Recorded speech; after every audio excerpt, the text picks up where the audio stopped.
大家好，欢迎来到我的频道。在中文里，如果你很厉害，朋友就会对你竖起大拇指说你太牛了。可是你有没有想过，为什么是牛，不是老虎，不是狮子呢？老虎和狮子更厉害呀，为什么被选中代表厉害的却是一头牛呢？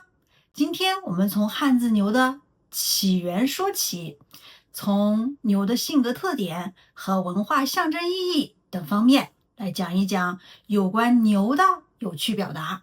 好，我们来看汉字牛。牛是一个象形字，在甲骨文里面上面是一对弯曲的牛角，下面是一对牛的耳朵，就是一头牛的形象。所以牛本来的意思就是指动物的牛。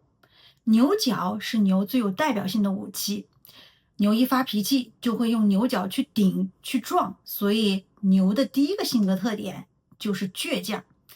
那么表示倔强的牛有哪些常用的表达呢？第一个，牛脾气，比如说他有点牛脾气，感冒了也不去看医生，谁劝都没用。牛脾气就是指性格固执，自己认定的事情、决定的事情很难改变。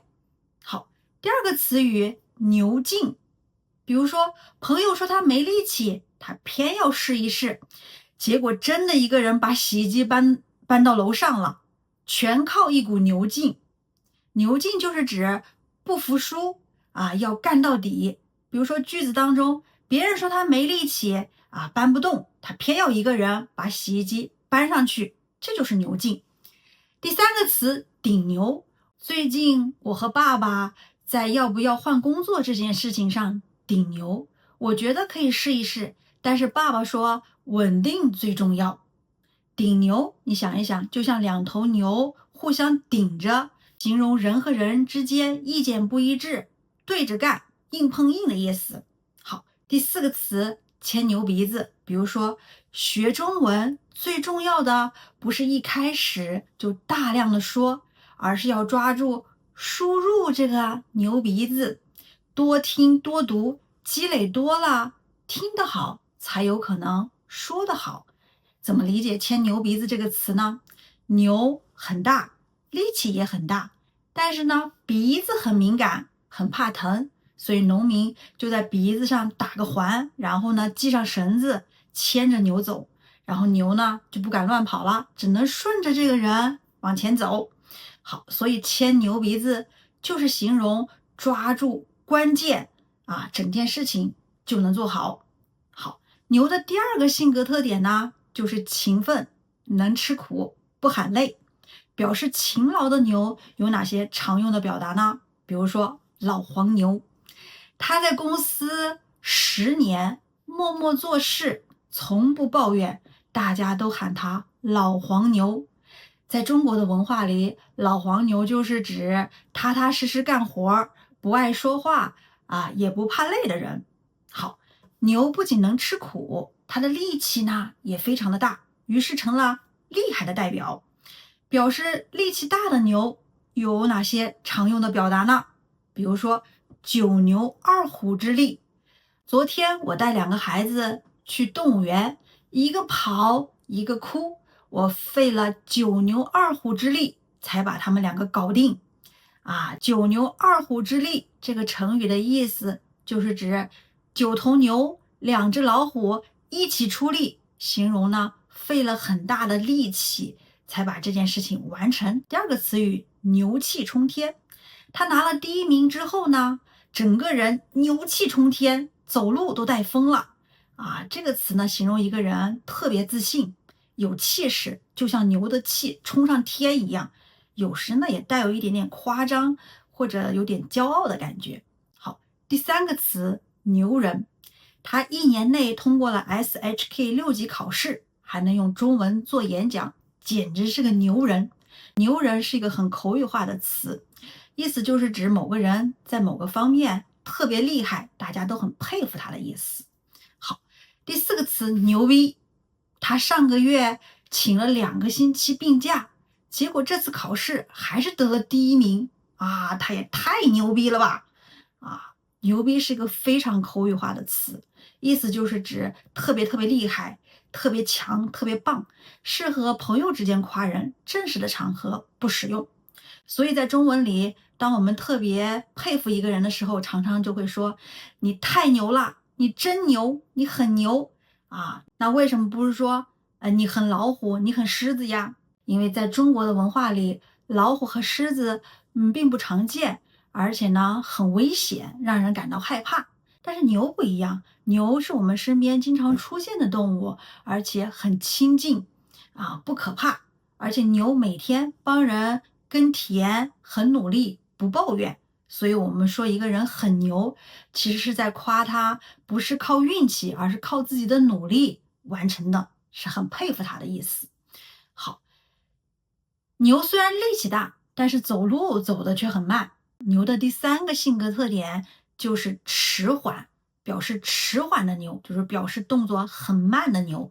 那有哪些常用的表达呢？比如说，老牛拉破车，爸爸还在用10年前的老手机，打开一个网页要半天，简直是老牛拉破车。老牛拉破车这个成语，想象一下，就是一头年纪很大的牛拉着一辆破破烂烂的车，然后一步一步走得很辛苦。这个成语形容人动作很慢或者工作效率很低，是一个贬义词，不是一个特别好的词。在这个句子里呢，就是说手机上网的速度很慢，效率很低的意思，像老牛拉破车。在日语里头有一个词叫牛步战术 gyouho senjutsu 这个词呢常常用在开会或者投票的时候，比如有些人呢不想让事情快点通过，就用牛步战术来拖时间。这个词里的牛步就是反映了牛走路很慢这个特点。好，牛这个字呢，不只用来形容牛本身的性格，还出现在很多的文化故事里。比如说庖丁解牛，这是中国古代的一个故事，说的是一个厨师杀牛特别厉害，他不是用力气，而是用方法。他很熟悉这个牛的身体结构，知道从哪里下刀，怎么动手最轻松。所以后来呢，庖丁解牛就变成了一个成语，用来夸一个人很专业，做事情很熟练，很有方法，不浪费力气这样的意思。好，还有一个词叫牛郎织女，这是中国古代的一个神话故事。牛郎是一个放牛的年轻人，织女呢是天上的仙女，会织布。他们两个因为身份不同被分开了，不能在一起，每年只能在七夕这一天见上一面。这个故事象征着忠贞的爱情、努力和等待。现在呢，人们常常用牛郎织女这个词形容两个人感情很好，但因为两地分开很长时间不能见面的情侣或者夫妻。好，我们刚才讲的是牛在文化中的象征意义，还有一些牛不出现在书里，不出现在故事里，而是直接从嘴巴里说出来，听起来很厉害，是嘴上的牛，实际上不一定有真本事。比如说吹牛，朋友说他小时候踢足球很厉害差一点就被国家队选上了，但是我们知道他连学校的足球队都没进，大家都笑他是在吹牛。吹牛呢，是指说话很夸张，不太真实，就像把牛皮吹起来，看着很大，但里面全是空气。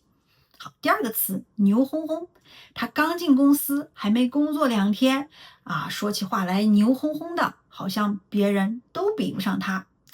牛哄哄是形容一个人太自信，有点骄傲，不太尊重别人说一个人牛哄哄的，不是在夸奖，是带有批评的意思。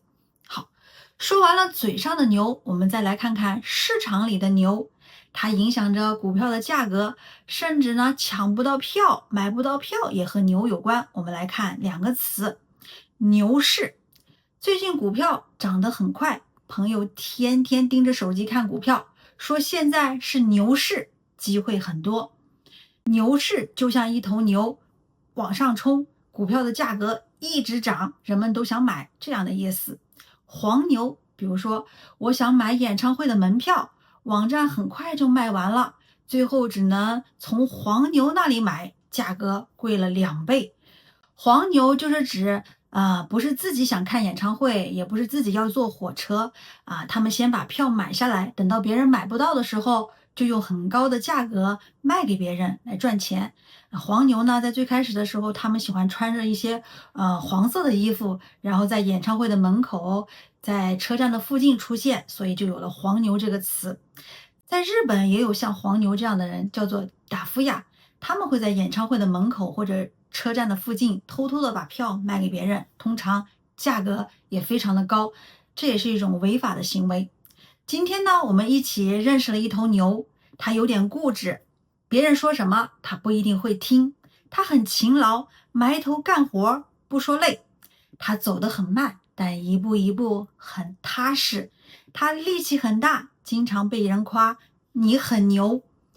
它还出现在神话故事里、股票市场里，甚至在演唱会的门口、车站附近也能看到黄牛的身影。